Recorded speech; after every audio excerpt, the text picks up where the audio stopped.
icLAAo, I can't lose. No reality where I lose. Ever. Today is Tuesday, August 25th, 2026, day 236 of the 100 push-up, 100 squat progressive challenge for a year. We're in the month of August, so we're finishing off the month of August with 170 push-up, 170 squat every single day for this month.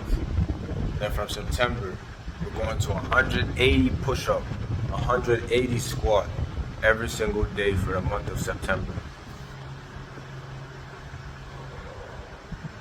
Let's go. I said my girl gave me the nickname Little Head. How do you feel about your woman giving you a nickname and wants you to identify you as that sometimes? It's disrespectful, and it actually really a game to keep your morale and your self-image low. You know, she wants you to always feel the littler than you are. So therefore, I'm always throw these little jabs out. I'm always say these little things. If you ever have anyone, especially your woman, making fun of something, saying you got a big nose, or you get fat, or you got big ears, or if you find somebody always trying to do that, understand this is a psychological thing. This is a real thing that people do. Because little by little, that's what she's planting seeds in you that you cannot, unless you have a super strong mindset, that you cannot undo. So therefore, she's planting the seeds of doubt in you and insecurity in you. So your self-image remains low, which means she can always have you. That's why when I say something like that, who is you talking to? Don't ever say that shit to me again. Why this can't tell me to shut up? So a woman can't tell me anything. Can't never. I remember I had this one time, never talk to her again. She like tried to laugh it off. She like, oh, shut your little ass up. Oh, you got to go. You know why? Because if you have anybody around you that is able to plant insecurities in you, plant seeds of something, even if you don't think it. I used to say this back in the day and again. I would plant the seeds, she would water and grow it. So it's very important that you take it to your mind, because it don't matter if it's just a saying that you hear. You hear it, you plant it in your mind. They say it's a recession, you hear it, you may not even believe it. You hear it, you plant it in your mind, and maybe one day you just start to water that seed, and that was supposed to affect your life, not because it's real, because you made it real in your mind. So you should never allow anybody around you to say anything but affirmations to you, positive affirmations about your life, or your life will deteriorate. And it's really something that people do on purpose. You know what I'm saying? And if she got some big game, she knows what she's doing. You know, she's trying to make you insecure. Don't allow it. Check it every time. Stop. Don't ever say no bullshit to me like that again. Matter of fact, apologize. If she don't understand what she's trying to do to you, you don't you ever in your life sit up here and talk to your man with any type of demeaning words. Ever in life. Ever in life. Yeah, words have power. What they call it? S-P-E-L-L. Spell. It is a spell when you speak. When you put emotions and things behind it, man, it's powerful. So therefore, you can never speak to me in that manner. And that's why you should never speak to yourself in a negative manner and always have positive self-talk within yourself. When me and my girl argued, she twisted my lips and said, I do the talking first, I'm a woman. Then she says I'm rude, but I'm not. I think an eagle is just a woman who's super cooperative and talks to you, right? I mean, that's the fundamentals of an eagle. But an eagle goes way deeper. Because how does that change your life? Right? Oh, she talks to you right. She's nice, she's kind, she's a good person. But how does that really make her an eagle? How does that change your life? You gotta ask yourself, what would your life be without? Probably the same, right? Except now you got some good times and somebody to do some stuff with. Is she ambitious? Can she take direction if you tell her to do something or put a plan together? Is she gonna do it? Can you start getting her credit fixed and start getting her some funding so she can start her own thing or help you with the thing that you're doing? Just because I want to see y'all have never heard I like you like you. I heard that when I was 16. So every woman I ever had liked me a lot. So every woman I ever had talked to me right, call me daddy, do everything I like, nothing I don't, because that has always been my standard. Y'all just learning this, so when you get one to do it, you think you overvalue it. Okay, that's cool, but that should be the requirement for anyone to deal with you. Okay, that's cool, that's a requirement. But what can you actually do to help you though? And you don't want to take on no baggage, man. Her mom be degrading her, this, that, and the third. Guess what? That means it's going to be a whole lot of trauma from her childhood. That's probably the reason she is the way she is right now. Now you got to get a damn therapist to get to the bottom of the root of this thing, and it causes that it's going to self-sabotage.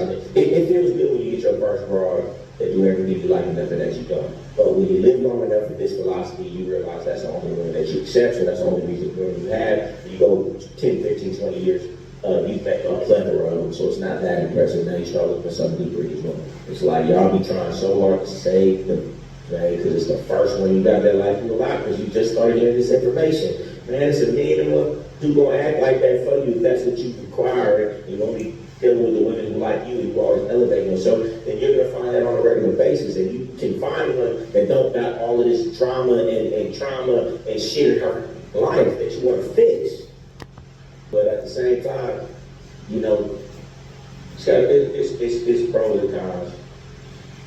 It's action and reactions. You know what I'm saying? But that without it, what if that they had a knife on them? You know? So it's like at the end of the day, I'll tell you like this, man, I don't feel no type of way about it. What you supposed to do? You could have did that. And you increase your chances of going to jail that night if something happened to you. And that, you know, so it's like, man, don't feel no type of way about it. Some people gonna be out of pocket. It is what it is. You know, if you decide not to do something, you ain't no less of a man. You know, because you'd be looking like a fool if you ended up in jail that night or ended up getting poked up that night or shot up that night. Just talking shit about it. You wasn't gonna leave with me, man. You know what I'm saying? So don't feel no less of a man because you're not. You know, at the end of the day, the smartest thing you can do is in your night, like a player with the broad that he wanted, that he could get, no matter how disrespectful he would be. That's all I want to say. Don't feel no type of way about it. If you feel some type of way about it, guess what? Next time you gonna go outside, somebody say something when they drunk. Now you up in there fighting, and you might lose that fight. You might lose that fight. You might get shot about that fight. You might get poked up about that fight, or you might win that fight and go to jail that night. So it's like, man, it's a lose-lose situation. I ain't saying you're wrong if you swing on them. I ain't saying if you probably, all I'm saying is don't feel no less of a man by taking a high road with a broad that wants you, don't want him, and he just over here talking shit, trying to throw your mojo off for the night. You know what I'm saying? So if you think the passport goes to live in the country they found the girl at or bring her here, which one? I don't know. I don't really know the mindset of basketball pros. I don't know, because it's two different sides of basketball pros. There's some dudes who just go overseas to lay down with women, and there's some dudes who go overseas to really look for a companion. So it's like, I don't really know. I mean, Hatred wasn't paved with gold, it was paved with danger. Competition was fierce, the risks were monumental, and the stakes, life or death. To rise in this world, basketball wasn't afraid to get his hands dirty. Bribes were his first weapon of choice. He paid off police, judges, and politicians, ensuring that operations could expand without interference. But when money wasn't enough, Escobar turned to violence, a choice that would define his legacy. By the late 1970s, Escobar wasn't just a player anymore, he was the game's architect. His network stretched from Colombia's poker fields to secret airships and distribution hubs across the United States. At its heights, the Medellin cartel was moving 15 tons of coke into the US every single day, generating millions of dollars in profit. The seeds of Escobar's empire carried the roots of his destruction. As his wealth grew, so did his enemies, rival cartels, local authorities, and even the Colombian government began to take notice. Still, Escobar was undeterred. He saw obstacles as opportunities, challenges and missteps from his ultimate goal to become untouchable. The winning empire was only the beginning for Pablo Escobar. The true test of his ambition came in maintaining it, and in the world of survival was a game of blood and power. For Escobar, this wasn't just business, it was war, and in war, there were no rules. By the late 1970s, Escobar's Medellin cartel had grown to a multi-billion-dollar operation. Although Escobar's organization was huge, he had the money to make it huge. Forbes magazine came out with the richest men in the world, and he was right near the top of the list. So, right off the bat, you knew that this man was not a millionaire, he was a billionaire.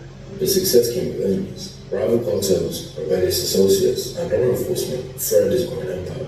Escobar had a solution for every challenge: plata or plomo, silver or lead, bribed him or killed him. The murders started small: local rivals, disloyal partners, and government officials who refused to be bought. But as Escobar's power grew, so did the scale of his violence. Judges, politicians, police officers, journalists, even civilians became targets. Entire families were wiped out to send a message: to fight Escobar, and he wouldn't just die, he would disappear. This level of violence wasn't random, it was calculated. Escobar used fear as a weapon, a tool to control not just his enemies, but also those within his own organization. Psychologists might call this instrumental aggression. Violence used my outrage as a means to an end. Every kid